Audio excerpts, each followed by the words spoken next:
جو ہے رکوع کی دعاز کو ہم نے ڈسکس کیا تھا، اس کی ٹرانسلیشن کو بھی ڈسکس کیا تھا. اب باری آ جاتی ہے کہ انسان رکوع سے جب اٹھتا ہے، رکوع کے بعد جب نماز میں انسان کہتا ہے سمع اللہ لمن حمدہ، اس کو سمجھنے کی بہت ضرورت ہے. سمع اللہ، اللہ نے سن لیا، لمن حمدہ، جس نے اس کی تعریف کی. اب اس بات کو سمجھیں. اب یہاں پر یہ ہمیں نماز کس نے سکھائی ہے؟ اللہ تعالیٰ نے ایک قسم کی سکھائی ہے نا، جبریل کے تھرو، آپ صلی اللہ علیہ وسلم کے تھرو. ادھر ہمیں ایک گارنٹی مل رہی ہے. مفسرین لکھتے ہیں کہ اگر ہمیں یہ بات پتہ چل جائے، جیسے کہ اس میں ہے سمع اللہ لمن حمدہ، کہ جس نے اللہ تعالیٰ کی تعریف کی. تعریف ہم نے کب کی؟ پیچھے فاتحہ پڑھی، قرآن پڑھا، اس سے پہلے سبحانک اللہم اللہم باعث بینی اللہ. ہم نے اللہ تعالیٰ کی تعریف کی اور ہمیں گارنٹی مل رہی ہے کہ اللہ تعالیٰ نے ہماری سن لی ہے.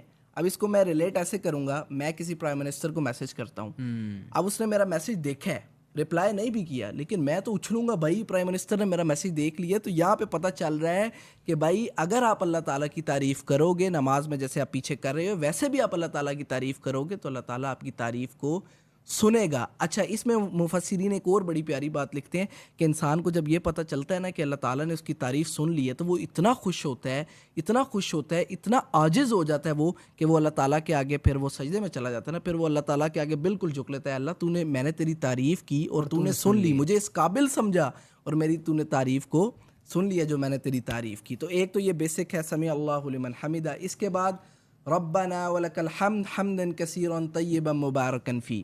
اب اس کے پیچھے جو ایک چھوٹا سا واقعہ ہے حدیث میں، صحیح بخاری کی حدیث 799 میں ملتا ہے. میں چاہوں گا باسط آپ اس کو تھوڑا سا ایلیبوریٹ کرو. اچھا، یہ واقعہ کچھ اس طرح ہے کہ آپ صلی اللہ علیہ وسلم ایک دفعہ نماز پڑھا رہے تھے صحابہ کو، تو جب آپ صلی اللہ علیہ وسلم نے فرمایا سمع اللہ لمن حمدہ اور رکوع سے اٹھے، تو پیچھے ایک آدمی، ایک صحابی کھڑے ہوئے تھے، انہوں نے کہا ربنا ولک الحمد حمدا کثیرا طیبا مبارکا فیہ. اس کے بعد جب نماز اینڈ ہوئی، آپ صلی اللہ علیہ وسلم نے پوچھا یہ الفاظ کس نے کہے؟ تو پھر اس صحابی نے کہا کہ رسول اللہ میں نے یہ الفاظ کہے.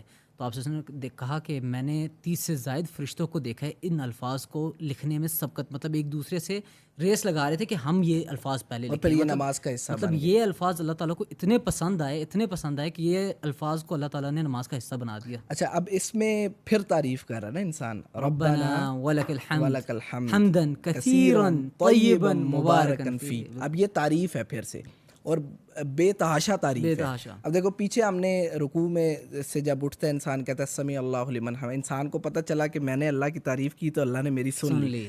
جب انسان کو یہ پتہ چلا تو اللہ تعالیٰ، پھر انسان نے اور تعریف کی اللہ تعالیٰ کی کہ اللہ میری اور سنے، ٹھیک ہے. اور پھر اس کے بعد انسان جو ہے